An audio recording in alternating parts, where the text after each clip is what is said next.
વડોદરાથી સમાચાર છે જે કમોસમી વરસાદનું કહેર જોવા મળ્યું છે। 2 દિવસના વિરામ બાદ ફરી વરસાદ શરૂ થતા વાતાવરણમાં ઠંડક છવાઈ ગઈ છે, પરંતુ ખેડૂતોની ચિંતા વધી ગઈ છે। ડાંગર, મકાઈ, તુવેર અને ચણા જેવા પાકોનું ખેડૂતોએ વાવેતર કર્યું હતું, જેમાં નુકસાનીની ભીતિ છે। ખેતરોમાં પાણી ભરાતા ઊભા પાક સડી રહ્યા છે। ખેડૂતોએ માથે હાથ મૂકીને રોવાનો વારો આવ્યો છે। જો કે હજુ પણ હવામાન વિભાગે આગામી 4 દિવસ માટે વરસાદની આગાહી કરી છે। આ તરફ તંત્રએ સર્વે અને રાહત માટેની તૈયારીઓ પણ શરૂ કરી।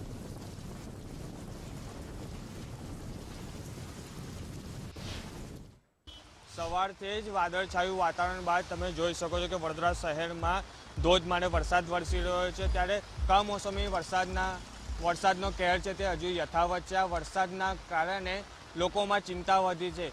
તમે જોઈ શકો છો આ કમોસમી વરસાદના કારણે રોગચાળામાં વધારો થયો છે, ત્યારે વડોદરાના નાગરિકોમાં પણ ચિંતા વધી છે, કેમ કે આ વરસાદના કારણે શહેરમાં ઠંડક પસરી છે, ત્યારે ખેડૂતોમાં પણ ચિંતાનો વિષય છે તે સર્જાયો છે। ત્યારે ખેડૂતોના પાકમાં નુકસાન થયું છે અને આ કમોસમી વરસાદના કારણે વડોદરા શહેરમાં રોગચાળામાં પણ વધારો મૂક્યો છે। ત્યારે તમે જોઈ શકો છો સવારથી વડોદરામાં વાદળછાયું વાતાવરણ હતું, ત્યારબાદ ધીમી ધારે વરસાદ વરસી રહ્યો હતો, ત્યારે તમે અત્યારે જોઈ શકો હાલની પરિસ્થિતિ કે હવે વરસાદથી લોકો બચવા માટે છત્રી અને રેનકોટનો સહારો લઈ રહ્યા છે અને ધોધમાર વડોદરામાં વરસાદ વરસી રહ્યો છે।